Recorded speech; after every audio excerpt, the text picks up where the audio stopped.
Any great thing that you do in life is a process. This is Bring the Love Back with your host, Peyton Stack. What's up, guys? It's Peyton Stack back with episode 2 of Bring the Love Back. We're in the great city of Atlanta, Georgia today. I'm pretty privileged to be here with a special guest. He's been one of my friends for years and years. He's a third-year college student at Georgia Tech, majoring in business. He made Dean's List throughout each year. He's also a collegiate powerlifter in the Georgia Tech barbell club. His heaviest lifts are a 480 squat, 300 bench, and a 595 deadlift. And most recently, he placed first in the 181-pound weight class at the Collegiate Clash in Sewanee, Georgia. Michael Gebara is my second guest on Bring the Love Back ever. Michael, how are you today? What's going on, guys? It's good to be here. I'm excited to be in the presence of a very smart and very loving man. Of course. We've been friends for probably, since we were like 13, 14? Yeah, it's got to be 13, 14. Yeah, it's going on a lot of years. And just kind of starting out, when we first met each other, we were both kind of overweight, kind of awkward guys. So to see the transition that both of us have made from that point till now is kind of crazy, to be honest with you.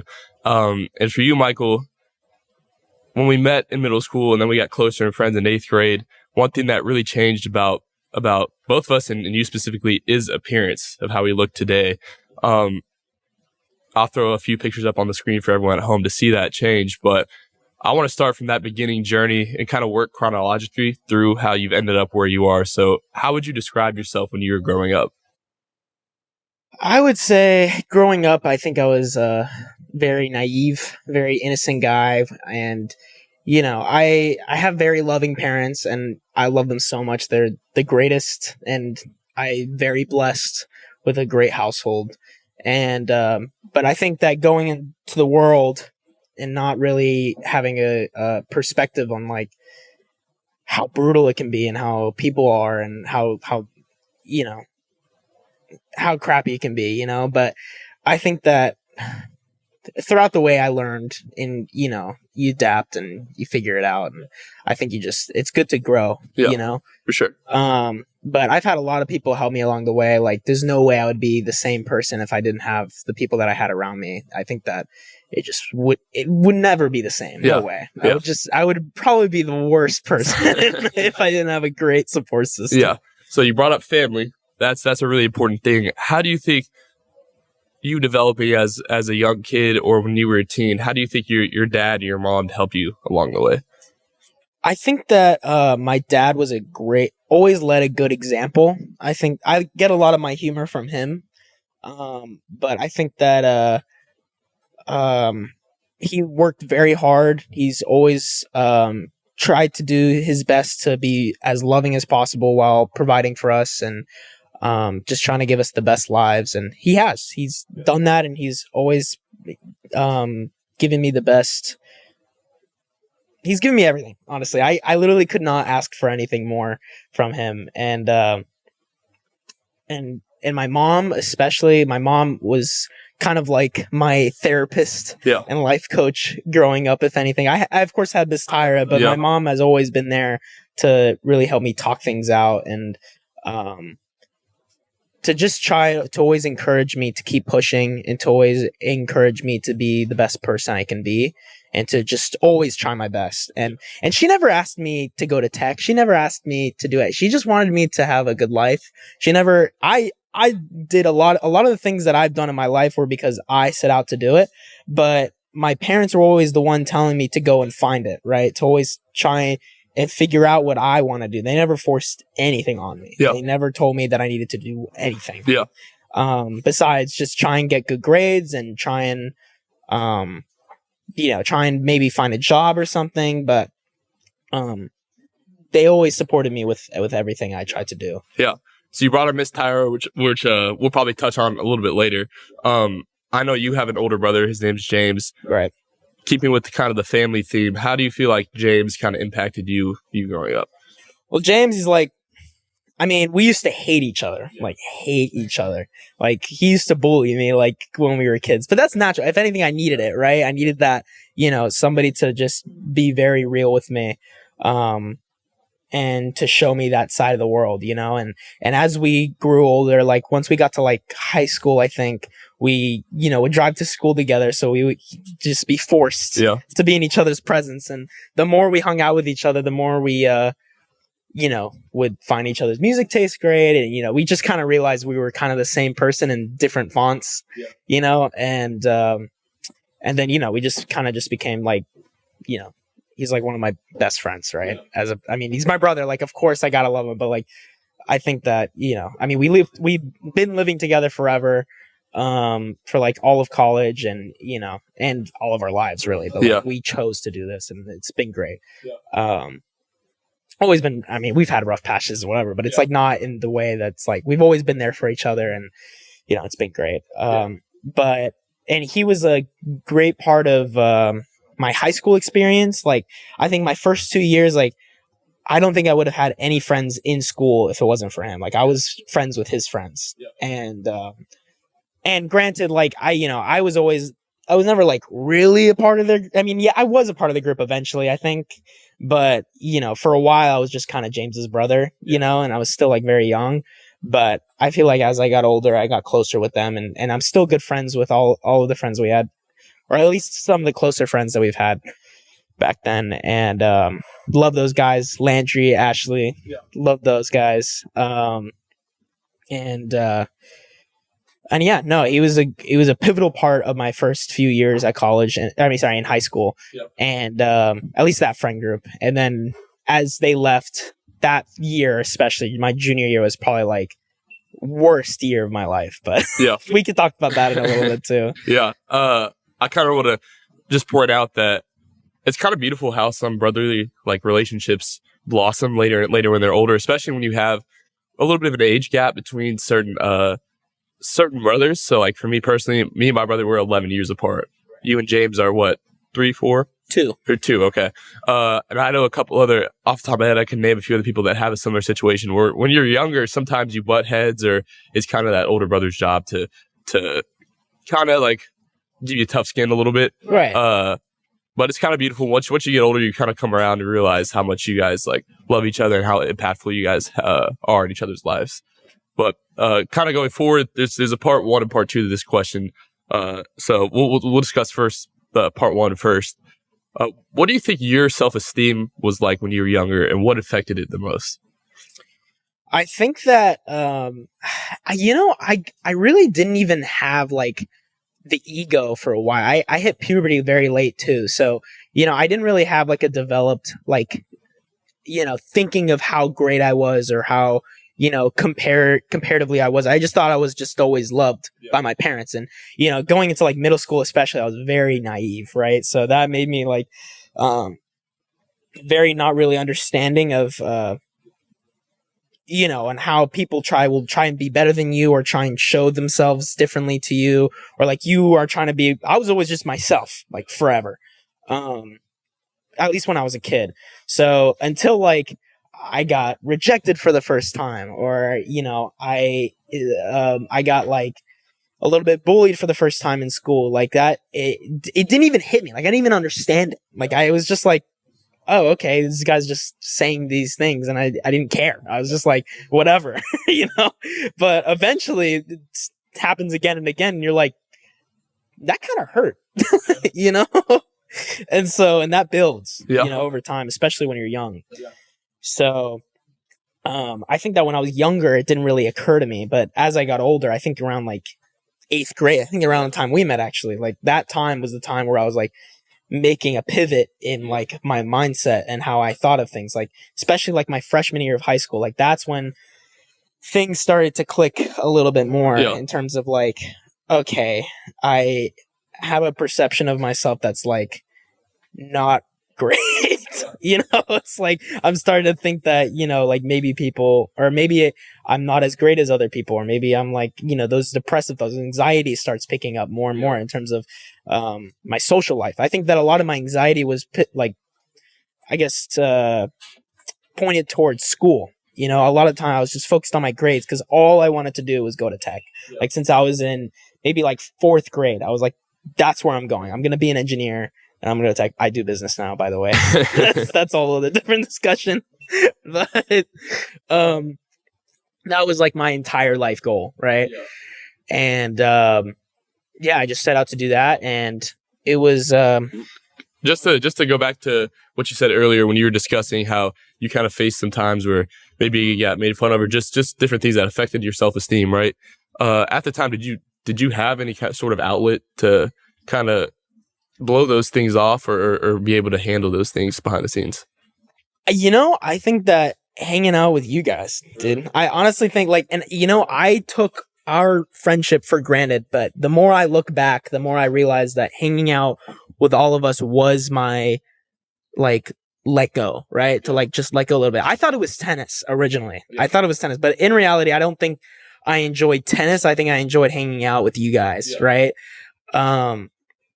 And you know, we would have so much fun. Dude. We would play video games together and like hang out with Lorenzo, and you guys would come over, we'd sleep over or whatever. We just, you know, screw around. Yeah. But I think that was my outlet. And, you know, at the time I didn't think about it. I was just, you know, in high school especially, I was like trying to be friends with people in school. That's all I thought about.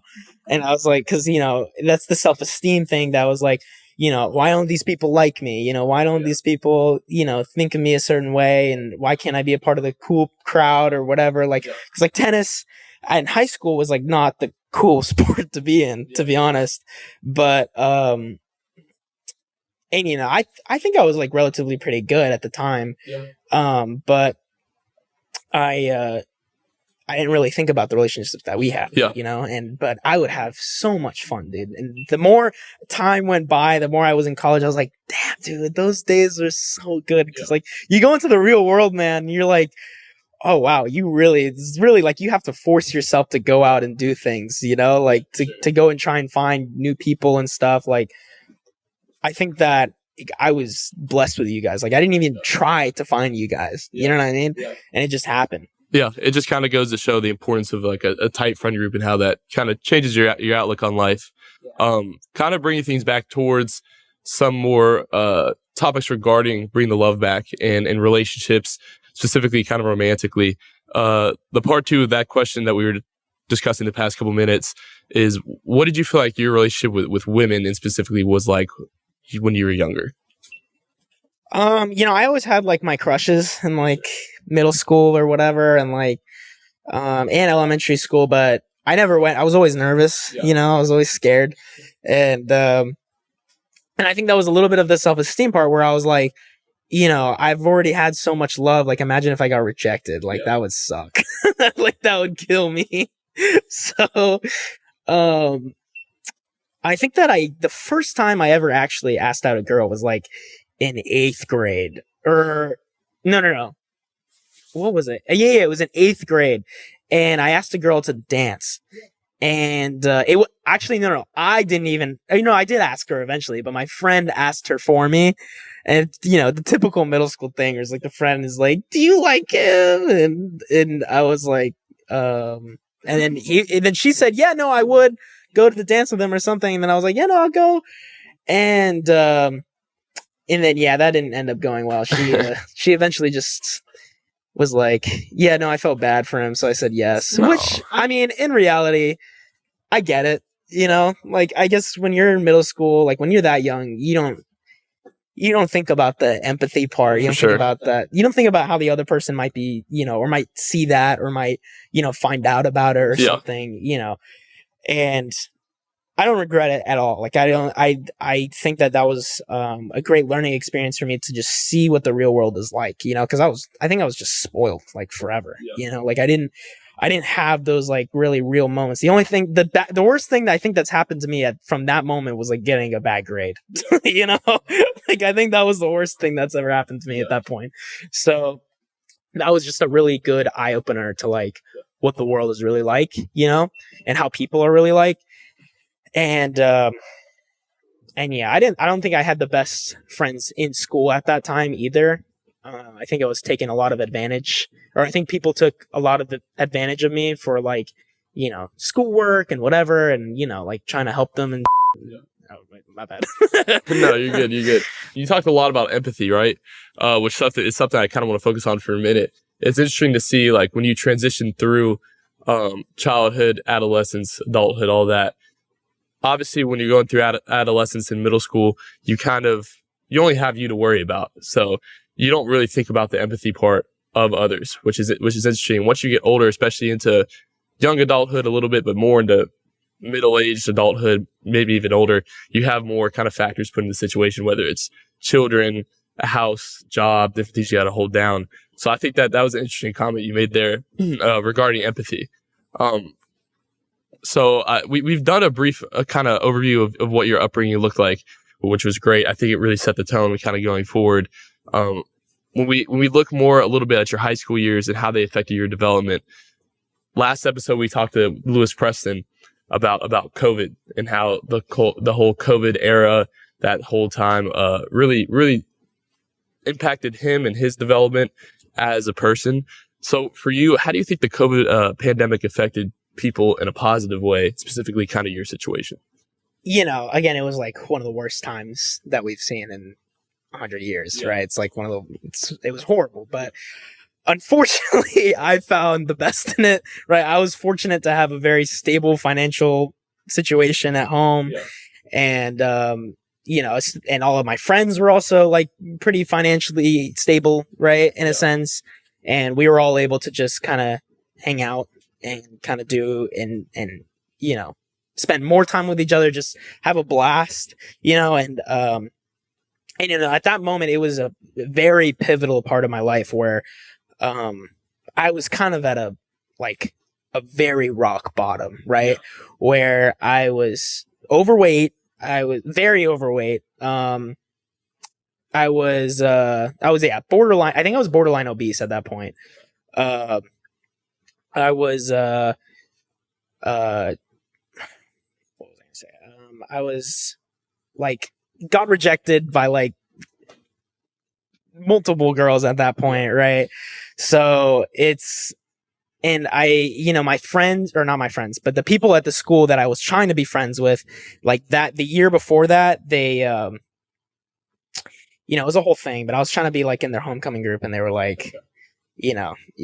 it was a whole thing, but they were you're not a part of our group. They shoved it in my face, right? Yeah. At least they didn't shove it in my face. I found out about it. Somebody told me about it, but that was a huge thing in my life of oh wow, I just, none of these people like me, right? And it's that big fear, in your body that's I want to be liked. I want people to, see me in a certain way, which, you shouldn't that. Let's make that clear. I do not think that anyone should try their best to be fit in an image of what they think other people should see them, right? I think that people should just be themselves, and whoever, I guess people who are cool and whatever, they shouldn't matter, right? I think if you have a good heart and you're trying your best to be the best person you can be, and you're trying your best, that the group of people that will love you and that you will love will come to you, right? I think that group just comes. Yeah, I agree. But at the time you don't see that. I was 16, right? So sure. My ego was at an all time what is happening, right? I was just trying to fulfill that thing in me that was you need to be loved, or you need to be liked. You want to be famous, or not famous. We don't want to be popular. Yeah.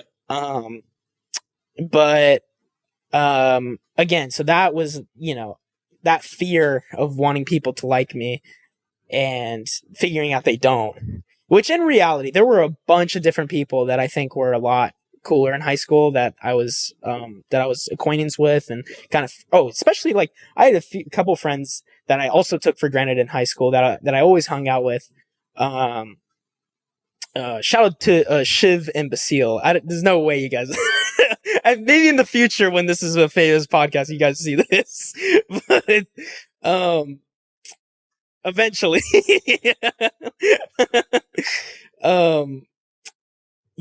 love those guys. I haven't talked to them forever, but again, that was in a really low moment. And that semester passed, and COVID was starting or whatever. People were talking about it. And so Miss Tyra was there for me to just really keep getting me going. Because again, I was like at ends meet. Like, this is like, God was really testing me here. So Miss Tyra was there to just be like, listen, like, showed me examples of people like David Goggins, and other, or like Jay-Z. Like, she gave me role models to look up to. And she told me, like, again, towards like when I was like trying to get into fitness, when I was trying to like lose a lot of weight and try to get stronger or whatever, she gave me examples of people to look up to, right? Or not examples. She told me to go find people to look up to. And took me forever, but I eventually did. And again, David Goggins was one of those people. Now, granted, I don't agree with the extremes that he goes to, but I mean, okay. I agree with what he had to do to get him to the point that he needed to get to. I don't think that everyone should get to that point. I think that I needed that to push me to be like, okay, this isn't the worst situation I could possibly be in. Yeah. This is like nothing compared to this guy. Yeah. So it really pushed me to just try and be, try and get better. Right. So from that point, I was angry. I was tired with the life that I've been through, but then COVID happened and I didn't have to go to school. I didn't have that stress on me anymore. Yeah. I didn't have, the people that I hated that I had to see every day. I didn't have those people in my life anymore. I didn't have to deal with the stress of going to school and trying to be a different person, right? Yeah. Try and put on a face. So, and luckily enough, we had a workout set in our basement. Yeah. That we got like a year before. Cause like I was in weight training for a couple years in my school and I liked it. So I, wanted to just, work out a little bit. So I used that and I spent hours just like looking up things, right? Just like looking up what to, how to work out, like different programs, whatever. I spent hours figuring out what to, how to work out, how to, fix myself. Miss Tyra was still there for me. She was still, we were actually learning about like love languages at the time, and she was trying to teach me. She was more of a teacher, if anything. She wasn't really a therapist or anything. She was more just like teaching me how to improve myself, how to, and she sent me a book. It's literally called, it's like How to Not Give a F**k. Like that's literally what it's called. And it's like the art of whatever. The subtle art of not giving a f**k. And that book actually changed my life. Like once I read that book, I was like, wow. Like there was one thing, this is kind of dark, but, there was a moment talking about death that I sit with this forever. Like this will always be with me, but, that we are so afraid of not being in the place that we want to be in. We never think about the place that we're in because we're so focused on the future, because we're so scared of death. We're scared that we could die at any moment, right? In our life, because that's just the nature of reality, right? But accepting the fact of where you are and like trying to just let go with reality and just being okay and just know that you're trying your best will help you realize that it's not that big of a deal, right? That death is just what happens, right? It's inevitable. Whether you die now or in 50 years and 40 years and 60 years, it doesn't matter. It's going to happen. But if you just know that you're trying your best, you're at the pivotal moment in your life that you know that it's okay. Yeah. It's okay to lose all of it. That's the thing. You're scared to lose all of it. But in reality, you've gained everything you've already gotten. It's never going to be lost. Yeah. It's always going to be in the world, But that really struck me in the sense that like I can just keep trying, keep going, just do my best, right? And that set me down that path. That all that foundation just set me down the path of, okay, I'm just gonna like really just kill it, right? I'm gonna go and just lose as much weight as I think necessary to like look at myself in the mirror and be like, wow, and just reminisce in the glory of my success. Yeah. Now granted that eventually, turned out to be not the best way of going about things, but we can talk about that in a little bit. Yeah. One more big shout out to Miss Tyra James. I got the opportunity to speak to her over the phone, and she's a very intense lady, very intense, but she knows how to talk through things and work people's lives out. You know, one of our best friends, Lorenzo, used to work with her too. So I think one thing that I heard you talk about, though, that she helped you with all those emotions that you were feeling at the time was really perspective. Because you talked about kind of comparing yourself a little bit to David Goggins, his situation, which I think is sometimes good. You know, some people say that comparison is the thief of joy. So sometimes comparison isn't good because sometimes you need to focus on your own path, where you're headed. But it is good to do a little check-in and understand that, hey, just gain perspective on certain situations. I think that comparing is good for perspective. I think that it gives you a good sense of like, okay, where am I at? Where are they at? You know, how should I be thinking about, you know, where I'm at? Or sorry, I think that it's like, how can I compare my success to this guy's success so that it helps me realize that I'm on the right path, right? To help me see where I'm at and how I should continue about going about things. But I think that being like, you know, oh my God, they're so much better than me. Oh my God, what am I doing wrong? You know, I think that learning from other people is the most important thing that you can do. So you have to compare yourself to see what you're doing, what they're doing, right? Yeah. Especially if somebody's more successful than you. But I think that like hanging out with people that are more successful than you is the best thing that you can do. Because one, I feel like it gets you away from like the jealousy point, right? Because you learn about like how hard they worked. Yeah. And that it's not just a lot of the time things aren't just given to people, right? Or like everyone's struggling, right? Yeah. So I love just being around the people that are better than me in the sense that I can learn from them, right? I learn that's, you know, the reason why I feel like I've become as, you know, I mean, granted, I'm not like the best power lifter, you know, but I feel like I've gotten a lot better, especially in like the year and a half that I've been doing this. Like if I compare myself from back then, like that's another thing, comparing yourself to yourself, like I feel like is one of the best things they can do. Yeah. One of the big lessons I learned within the past year and a half is everybody, for the most part, if they keep working at something and if they're doing the right things that regarding kind of character or morals and values, everyone will be successful at some point in their lives. And the thing that differentiates and separates you from someone else is just the timing of when that success takes place. So when we're young, what I've learned is there's certain guys who maybe they're a really successful athlete, or they had some sort of business that they started and they're making a lot of money, or they're doing they're kind of gained some fame or something like that, and that's deemed successful. And when I first kind of entered college and I saw some of those people, I was like, damn, why am I not successful yet? But then I kind of stepped back and I realized, hey, success comes at different points for everyone. Whether it's you're a doctor, obviously med school takes years and years, and you're 35 and finally you're a doctor, that's your success. Or I looked at myself, I said, why can't I be a New York Times bestselling author one day? Right. That could happen at age 40, you know? So it's really just, I like what you said, comparing yourself to what you were before, because that's really all you can control, which is huge. My favorite quote right now is I forget, it's from a comedian right now, but I don't know if he said it, like he originally said it, but I heard him say it, and it's corny, right? But it's like true. Like no one ever really fails; they quit. Yeah. So, you know, it's like you keep trying, and you eventually you will be provided, no matter how hard you really work. Or sorry, if you work really hard, you're going to get there, no matter how long it takes. I think that's the way I want to say that. Yeah. But I think that it's like the most important thing to do is just keep going. Sure.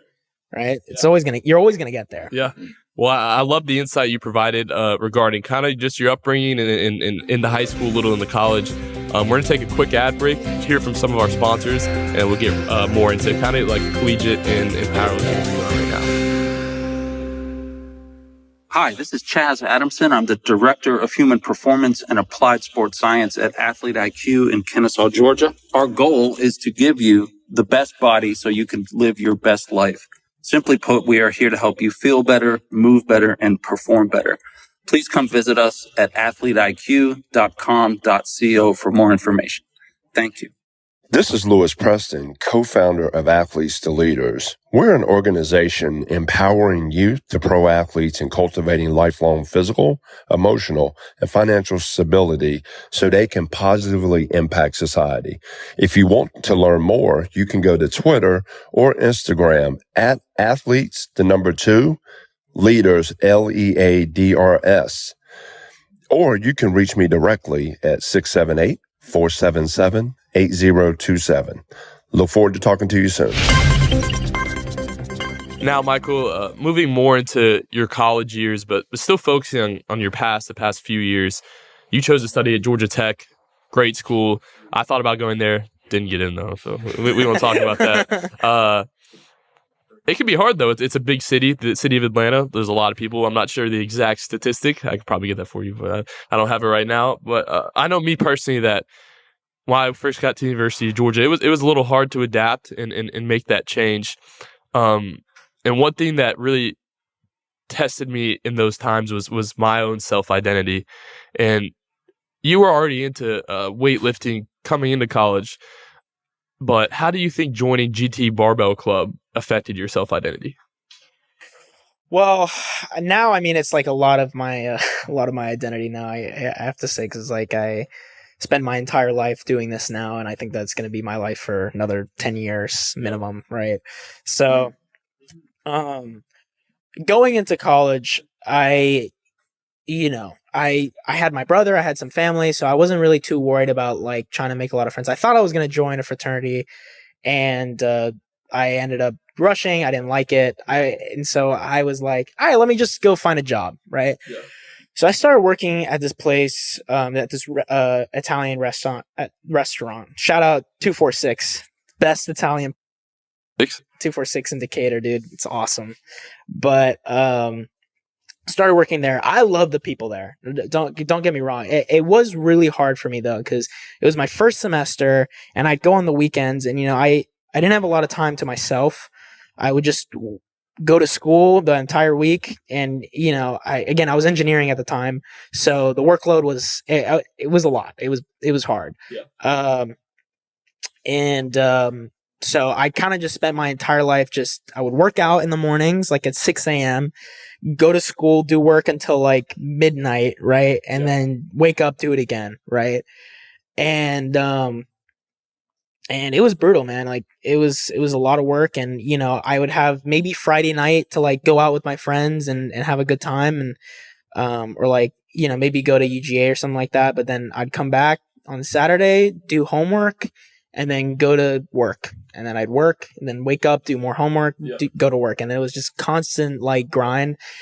And at first it was fine because I was very dedicated person. I feel like I still am, but I had that drive in me to just like go do. But it was rough. I didn't really have a social life. I had my brother and some of his friends and my cousins that also Nadine still goes to Tech, and Matthew is now in California working, but and James of course is here, but it was hard.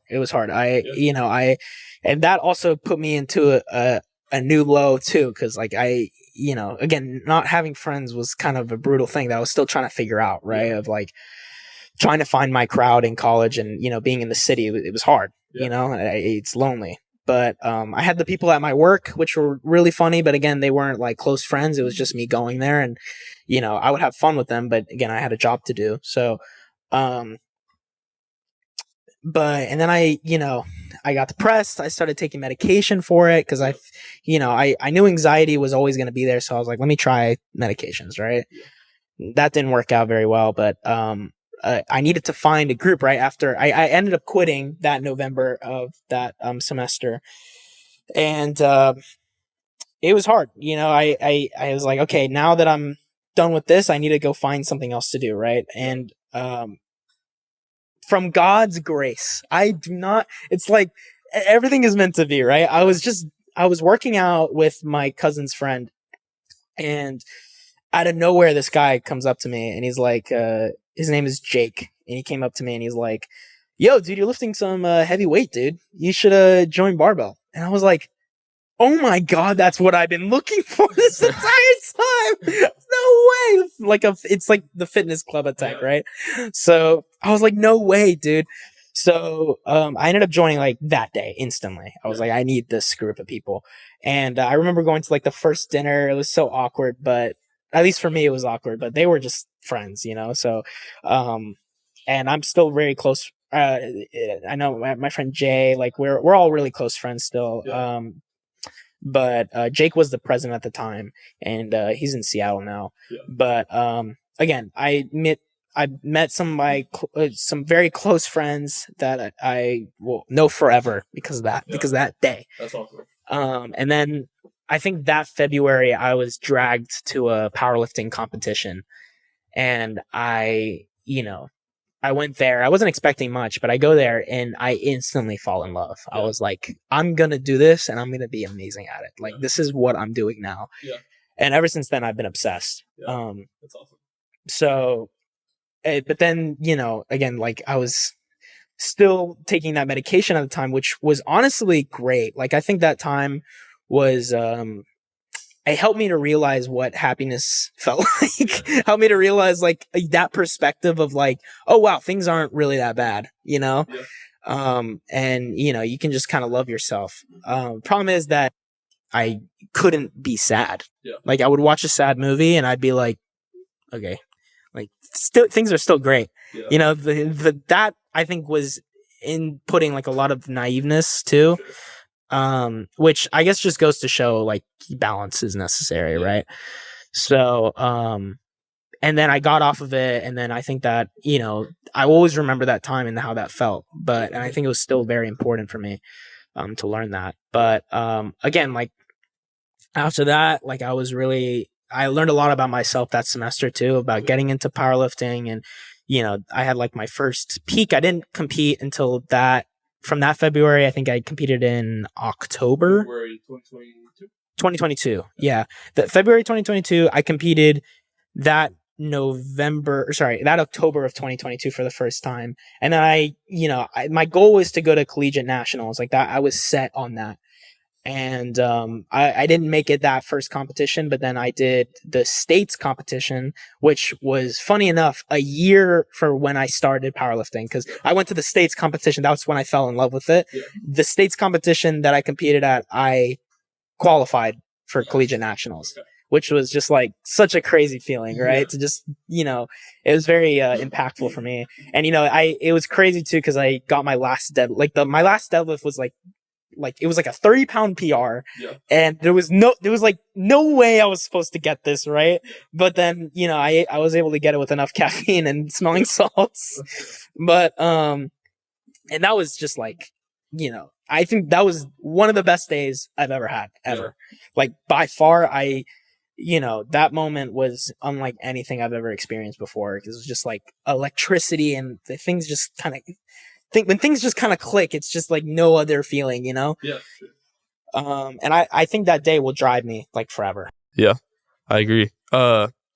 Self-identity and sense of belonging is so important to everyone's life, because when you're confident, comfortable, consistent, and trying to go after something, you attract other quality people, and also you're content with yourself, right?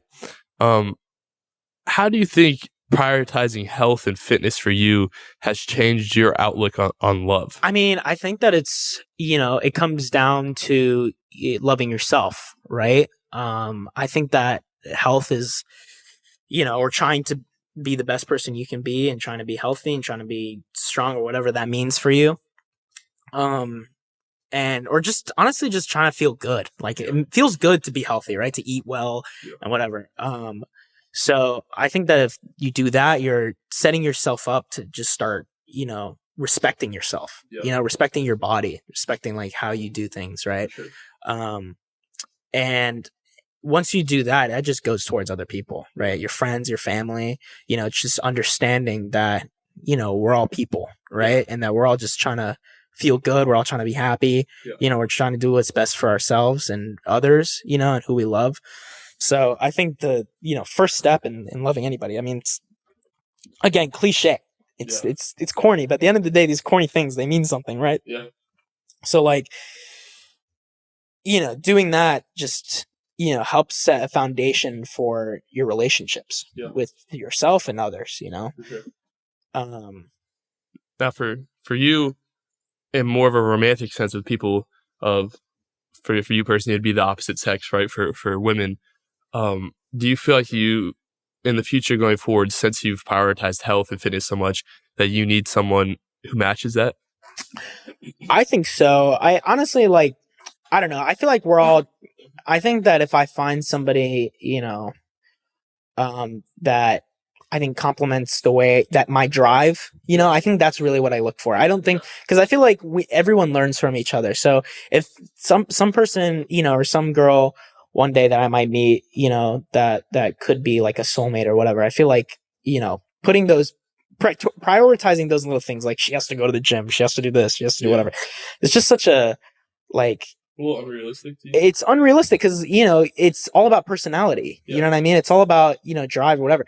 But I feel like we're all trying to learn from each other. Yeah. And, if I find somebody like that maybe doesn't take that as a priority. Yeah. I feel like if she were to, if I were to I don't want to say she can learn from me or whatever, but I feel like, she will have some qualities that I will need to work on. I, of course, have so much to work on, especially with women. I think that I'm very emotionally immature sometimes. But sometimes, a lot of the time, but I'm still dealing with things, but we're all learning, right? Oh, sure. So, I feel like she would be able to help me to learn more about my emotional security, my emotional, try to be a little bit more emotionally mature, be more communicative. And, I feel like I could be there for her to try and, improve her health and whatever, she might want to work on or whatever. And that doesn't necessarily mean that she's has never gone to the gym or never does these things or doesn't go run or whatever. But I mean, if she doesn't prioritize, I feel like everyone should at least try and prioritize trying to be healthy. Yeah. Because I think that, we're all, it just makes you feel better, whatever. It's just helps you all around. Yeah. It's just comes to diet and just, training or working out is just, makes you just feel so great and whatever. But just to clarify, so if you're searching for a potential partner that you obviously want to date, spend time with, are you saying that you would rather look for kind of a mutual understanding of having a drive? So even if let's say she's super passionate about business or her job and she's focused on that and being the best businesswoman she can be, you feel like you can relate on that level? That's exactly what I'm going for. I think that anybody who has a drive for anything, I think that's very I respect that a lot because again, I have a drive for powerlifting. That doesn't necessarily mean that people who have drive are just always in the gym. Yeah. Right. And that's what I don't like about the fitness culture today is everyone's you have to be in the gym an hour a day, 2 hours a day or whatever. It's dude, you don't even have to go to the gym. Yeah. Just eat better, try and just focus on your diet. Try and just maybe go on a run every now and then. Maybe go walk, just walk, honestly. Little steps. Just that kind of thing is just helps you to just feel better. So continuing to talk about kind of romance and relationships regarding women, what are some lessons that you've learned from your past relationships so far? So that's kind of hard for me because the longest relationship I've probably been in is, okay. And actual relationship, none. I had maybe one time in high school, for a couple weeks, I was I asked a girl to be my girlfriend and she broke with me 2 weeks later, which honestly, I don't even blame her. At the time, I did not have a mature sense of mind or whatever. Yeah.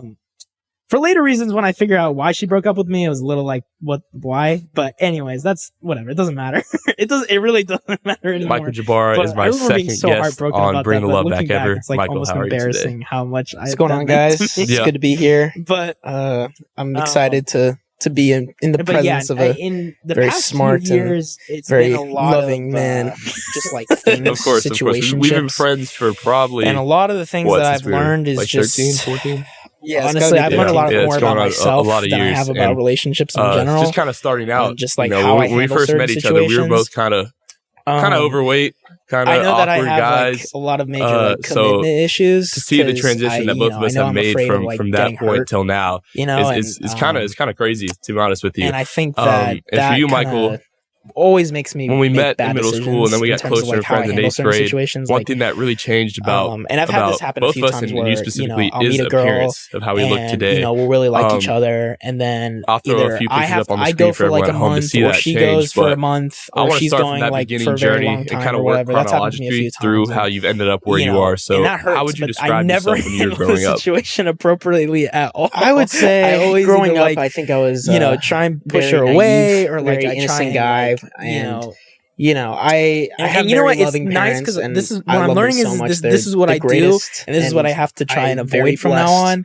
with a Is great trying to household. just And, establish a foundation. But I think in that terms of, going like, to the world, and not what I really expect having out of the a relationship perspective early on on, like rather than just how brutal it can be and how going people on are and how just acting irrationally, how crappy right? it Just can be, acting like but trying to push them think away that, immediately, or like throughout the way know, I learned, and even the fact of like you adapt having and sex you on the figure it first out. date, I realized I that think you that's just like it's good to grow. bad for me because for sure. I've had a lot of kind people of a help bad me along the way. relationship Like with there's sex, no way in I the would sense be the that same person if I didn't if have I do the that, people that I had around me. I think that immediately it just would like never be the feel same. this No sense way. of I would connection probably that be doesn't the feel worst real, person so it if I didn't have a automatically great makes me find the support flaws system. in them. So you just brought to, up family. That's a really important thing. repress How do you that. think I guess that's the best way you I can say it, developed like, as a young kid, or when you were a try teen? to How do you not think feel your anything, dad, you your know what I mom mean? 'Cause helped you? if I along feel the way? something, then if I feel I something, think if I feel that connection towards my dad them, was a great, then always I'm gonna led get a good connected to them, example, and then they're gonna I hurt think me. I and get then a lot I'm of gonna my feel humor from horrible. him. So, but I think that but that's the mindset I know I have, that I need to. he worked work very on, hard. and He's that always I hope in the next tried to do his relationship that I best have, to be as loving as possible while providing further for us relationships and, on. I can just trying to give us the best lives do and better. he And has. I He's done mean, that, even and he's recently, I always, haven't been able to be good about that. giving me at the all. best. But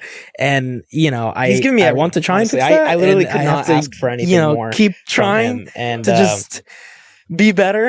but And my mom, especially, again, that my takes mom time. was kind of like and I my just, therapist. Again, life I'm coach trying, and growing up, if I know anything. I've been I of course had this past. Tyra, but my mom has always been there, been a to little bit more really help me talk of, things out and just not good about to just try to always encourage me to keep pushing and to always just encourage me to be the best person I can be, and a girl has, and to just always try my best. And she never asked me won't want to a go to relationship tech. She with never them, asked me but I to do just it. She kinda just wanna wanted hook me up, to which have also a isn't good good. life. She never. I did a right lot. now, A lot of the I things am that I've looking done for in my a life were because relationship, but I set I out have to not do it. gone about But that my parents were always very the one well in telling me terms to of go and being find mature it, about right? situations in To terms always of like setting my and boundaries. figure out I'm what really I bad about wanna setting do. my They never boundaries forced because my anything on me. temptations They never overcome told that me a lot that I of the needed to time. do anything. Yeah. So Besides just try and get good grades again, and try and in the future, I know that I'll try and do maybe better. find a I can't job or guarantee that I something, will, but do better the next time. they But I always have supported shown me improvement with everything. I know I've shown Yeah. improvement in like the way I've handled situations, because I know I've been like in the past relationship I was in, I did set my boundaries, but it ended up me not handling the situation when we kind of distance each other, like ended things a little bit. But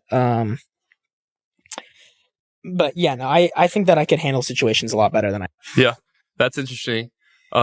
Weeks. One thing that Thank was you for pressing tuning in. our See you last soon. episode was any great thing you do in life is a process, right? So when I hear you say, that takes time, you're right on. I think you're on the right path of where you're headed. I think since we're so young, I mean, you're 20 years old right now. Since we're so young, right now is the time to kind of find out your dislikes, learn more about yourself, like you said, regarding relationships. And it's kind of just, I almost think of it like, the Michelangelo statue, right? That was a block of rock at one point. And with every experience, you're kind of chipping away at, okay, what looks good, what looks better, until you reach Michelangelo, until you reach what you want. So that's just kind of like a thought I had there.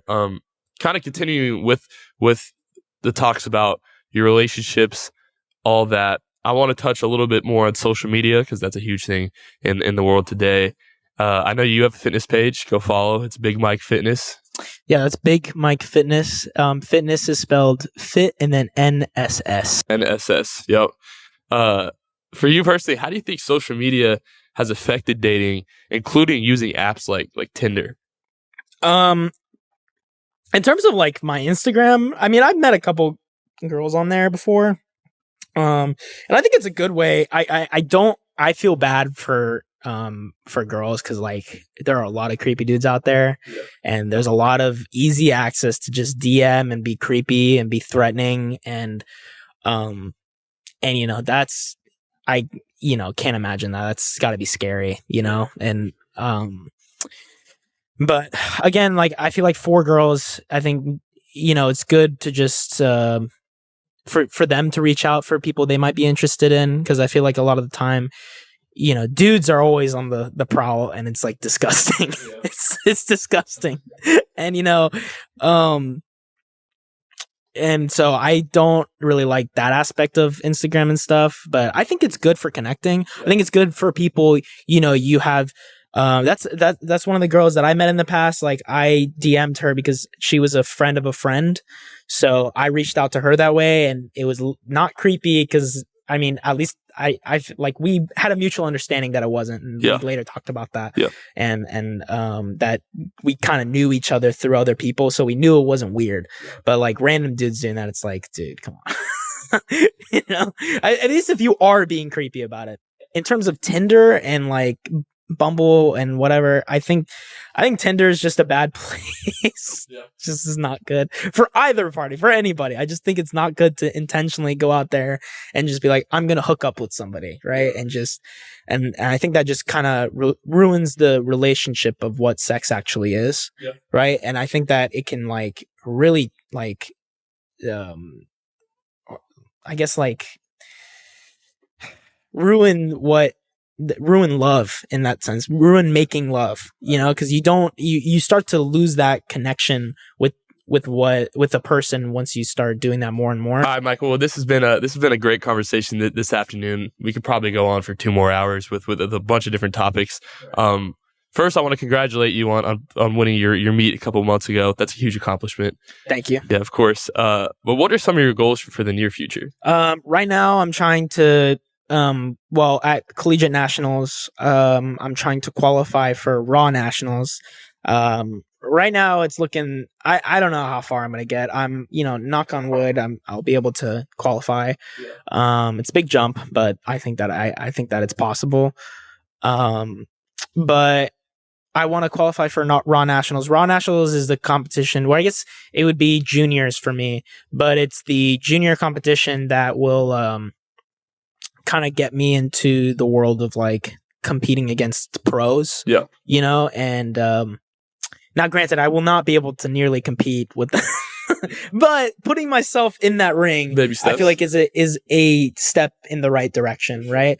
And hopefully one day I will be able to be one of those guys, and hopefully one day compete internationally. But those are some of my way bigger goals, way down the line. Like I'm not near that right now, but that's the drive I have. That's the goal I want, and I will get there. Yeah, I have no doubt you'll get there.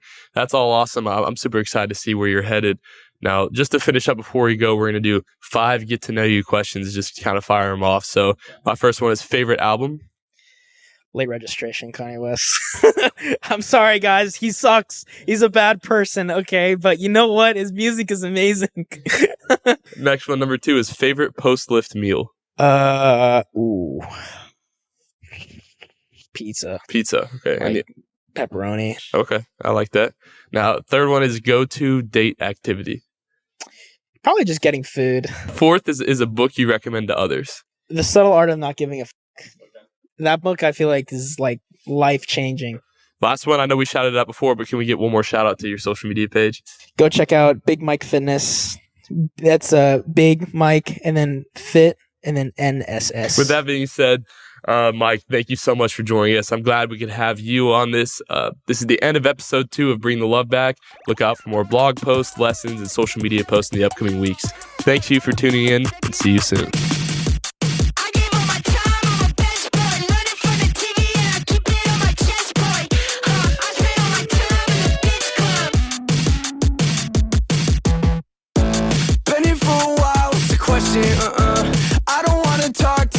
different.